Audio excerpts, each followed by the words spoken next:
আসসালামু আলাইকুম রহমতুল্লাহি ওবরকাতুহু। সম্মানিত দর্শক, রাষ্ট্রপতি জনাব শাহাবুদ্দিন চুপ্পু তিনি সম্প্রতি বাংলাদেশের অন্যতম শীর্ষ দৈনিক কালের কণ্ঠ সেখানে একটি নাতিদীর্ঘ সাক্ষাৎকার দিয়েছেন। কালের কণ্ঠের নির্বাহী সম্পাদক নিজে বঙ্গভবনে উপস্থিত হয়ে এই সাক্ষাৎকারটি গ্রহণ করেছেন এবং আমাদের এই বাংলাদেশে কোনো রাষ্ট্রপতি রাষ্ট্র ক্ষমতায় থেকে এরকম নাতিদীর্ঘ সাক্ষাৎকার কোনো জাতীয় দৈনিকে দিয়েছেন এটা যেভাবে আমি দেখিনি। আর সেই সাক্ষাৎকারের মধ্যে নিজের অপমান, নিজের বেদনা, নিজের গ্লানি, নিজের কষ্ট এবং অপমান যেভাবে তিনি ফুটিয়ে তুলেছেন সেটি সারা দেশের মানুষকে নিদারুণভাবে নাড়া দিয়েছে। আমরা যারা বাইরে আছি তারা হয়তো মনে করি যে রাষ্ট্রপতি মানে একটা বিরাট ব্যাপার। তিনি সেখানে রাজার হালে আছেন, পায়ের উপর পা তুলে বসেছেন। প্রতি অক্তে তার জন্য শাহী খাবার তৈরি হয়, তার জন্য ডাক্তার আছে, তার নামাজ পড়ার জন্য আলাদা জায়গা আছে, ব্যায়ামাগার আছে, আরও কত কী।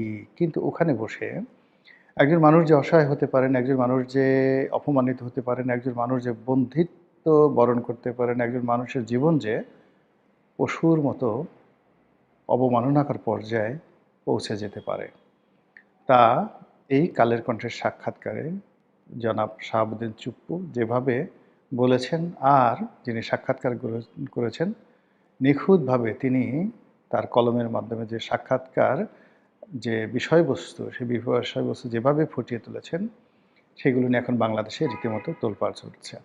কালের কণ্ঠের এই রিপোর্টটি নিয়ে দেশের প্রথম সারির সব পত্রপত্রিকা নিউজ করেছে রাষ্ট্রপতির এই বক্তব্য নিয়ে। এমনকি কালের কণ্ঠকে যারা দেখতে পারে না, প্রথম আলো, ডেইলি স্টার, তারাও এই সাক্ষাৎকারটিকে রেফারেন্স হিসেবে ব্যবহার করে একের পর এক উপর্যে পরে রিপোর্ট ছাপাচ্ছে। দেশের গণমাধ্যমগুলো একটার পর একটা রিপোর্ট করছে। আমরা যারা পডকাস্ট তৈরি করছি বা আমরা যারা কন্টেন্ট তৈরি করছি, আমরা কিন্তু একই কথা বারবার বলে যাচ্ছি। এর কারণ হলো রাষ্ট্রপতির এই বক্তব্য তার একার নয়, তার এই বক্তব্য পুরো জাতির। তিনি যে অপমানিত হয়েছেন, লাঞ্ছিত হয়েছেন, তিনি ব্যক্তি শাহাবুদ্দিন চুপ্পু লাঞ্ছিত হননি। তিনি লাঞ্ছিত হয়েছেন 18 কোটি বাংলাদেশি মানুষকে নিয়ে। এত বড় একটা বিপ্লবের পর এবং এত বড় একটা লড়াই সংগ্রামে বিপ্লবীদের বিজয়ের পর যে রাষ্ট্রপতি মূলত বলতে গেলে বাধ্য হয়েছেন অবনত মস্তকে বিপ্লবী সরকারের, গণঅভ্যুত্থানের সরকারের সকল আদেশ, নির্দেশ, অনুরোধ মান্য করার। তিনি সসম্মানে চলে যেতে পারতেন, তাকে বিদায় দেওয়া হতে পারত, কিন্তু সেটা না করে তাকে যে অমানবিক নির্যাতন করা হয়েছে, তাকে আটকে রেখে অনেকটা বন্দিত্বের মতো অবস্থায় ফেলে তাকে যেভাবে খুঁচানো হয়েছে, যেভাবে একজন মানুষকে যদি একটা মানে যাকে বলা হয় রুমের মধ্যে রেখে চারিদিকে বিষধর গোখরা সাপ ছেড়ে দেওয়া হয়, তখন সেই মানুষটির মনোজগতে যে ভয় এবং ভীতিকর অবস্থা তৈরি হবে, ঠিক একই অবস্থা রাষ্ট্রপতি গত 17 মাস ধরে ভোগ করেছেন। এই রাষ্ট্রপতির ভবন আক্রমণ হবে, এই বঙ্গভবন আক্রমণ হবে, এই রাষ্ট্রপতিকে আজকে পদচ্যুত করা হবে, কালকে তাকে বঙ্গভবনে ঢুকে লাঞ্ছিত করা হবে, এরপর তাকে ধরে আনা হবে, ইত্যাদি ইত্যাদি নানা রকম কথা গত 17 মাসে ছড়িয়ে যেভাবে এই মানুষটির জীবনকে তছনছ করে দেয়া হয়েছে, তা ডক্টর ইউনূসের পতনের পরে তার জন্য রীতিমতো স্বর্গোদ্যান হয়ে পড়েছে। তারেক রহমান সাহেবের জমানাতে তিনি বড় করে স্বস্তির নিঃশ্বাস ফেলতে পেরেছেন এবং অকপটে বলেছেন যে নতুন সরকার গঠন করার পর তিনি তুলনামূলকভাবে ভালো আছেন।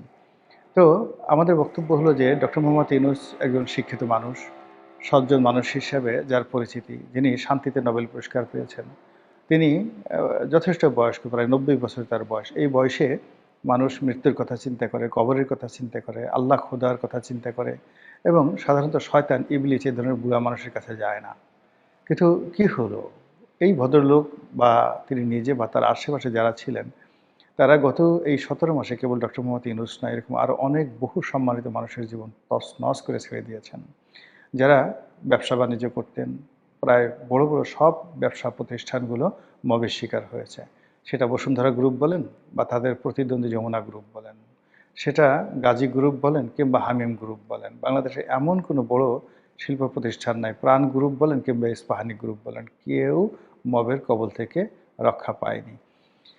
এবং সেই ক্ষেত্রে ডক্টর মোহাম্মদ ইউনূস তারা যারা লোকজন আছেন, তারা এই মবের প্রতি সহানুভূতি না জানিয়ে উল্টে এই বলার চেষ্টা করেছেন যে এটা মানুষের ক্ষোভের বহিঃপ্রকাশ, এটা প্রেশার গ্রুপ, ইত্যাদি ইত্যাদি নানা রকম কথা। তো যা হোক, এই যে 17 মাসে ডক্টর মোহাম্মদ ইউনূসের বিরুদ্ধে যে মানুষের পুঞ্জীভূত ক্ষোভ ছিল, বেদনা ছিল এবং তাদের অনেক কথা মানুষ প্রতিবাদ করতে পারেনি মবের ভয়ে। তাদের অনেক কথা মামলা মোকদ্দমা, রাষ্ট্রদ্রোহ মামলা, আওয়ামী লীগের দোসর সাজিয়ে মামলায় ঢোকানো, হত্যা মামলায় ঢোকানো, এই কাজগুলো ছিল একেবারে মুড়ি মুড়কির মতো।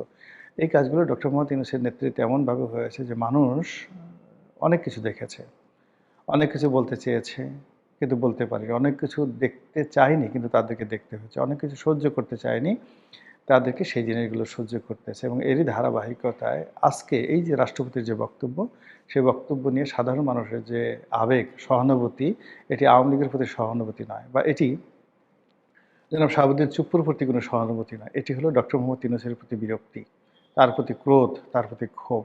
রাষ্ট্রপতির এই বক্তব্যের মাধ্যমে অনেকে বলার চেষ্টা করছেন যে ডক্টর মোহাম্মদ ইউনূস সংবিধান লঙ্ঘন করেছেন। তিনি অবিরতভাবে 15-16 বার দেশের বাইরে গেছেন। সংবিধান এর যে বিধিবিধান, রাষ্ট্রের যে আচার, কালচার, এর কোনোটাই তিনি ধার ধারেননি। তিনি কিভাবে নির্বাচিত হলেন, কিভাবে মনোনীত হলেন, কিভাবে শপথ নিলেন, এগুলোতে বহু বিতর্ক রয়েছে। মানুষজন সব কিছু মেনে নিয়েছিল। কিন্তু তিনি নিজের মুখে যেটা বলেছেন, তিনি সাংবিধানিক সরকার। তো সেই সাংবিধানিক সরকার অনুযায়ী তিনি যার কাছে শপথ নিয়েছেন, যার অধীনে যিনি তার উপদেষ্টা, অর্থাৎ প্রধান উপদেষ্টা কার? রাষ্ট্রপতির প্রধান উপদেষ্টা। সেই রাষ্ট্রপতিকে তিনি তুচ্ছ এবং তাচ্ছিল্য করেছেন।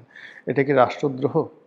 এটা কি সংবিধানের অবমাননা? এটা সংবিধান বিশেষজ্ঞ বা যারা ক্রিমিনাল প্র্যাকটিস করেন, ফৌজদারি অপরাধ বিশেষজ্ঞ, তারা বলতে পারবেন। কিন্তু আমাদের যে চাচা মিয়া বা মামু, তিনি খুব সহজে ছাড়া পাবেন বলে মনে হচ্ছে না।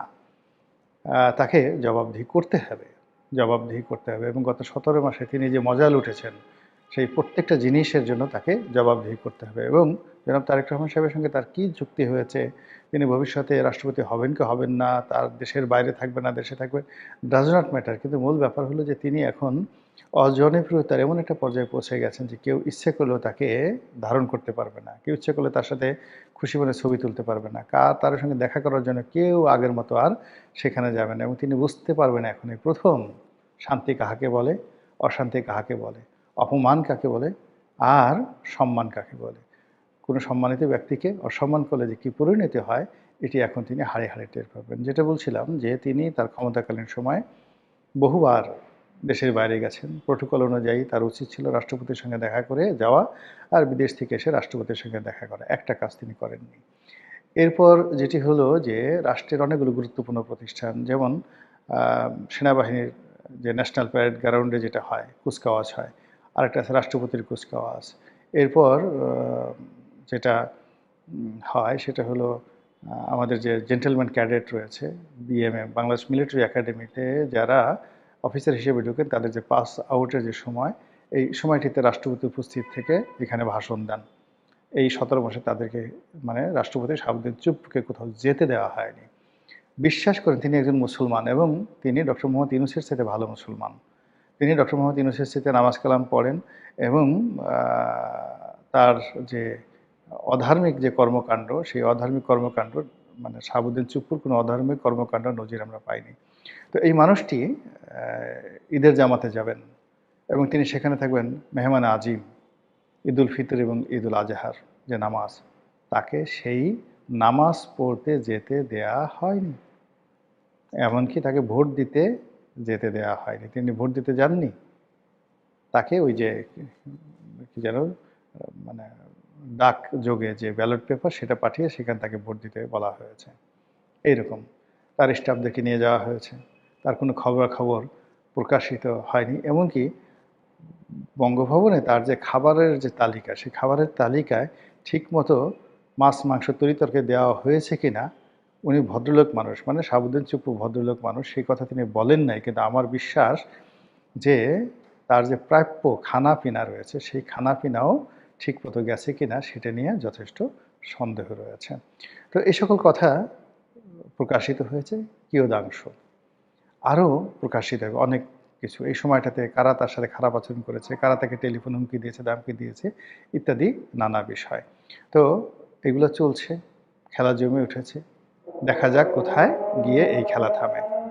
মহান আল্লাহ আমাদের সবাইকে হেদায়েত দান করুন, হেফাজত করুন। আসসালামু আলাইকুম ওয়া রাহমাতুল্লাহি ওয়া বারাকাতুহু।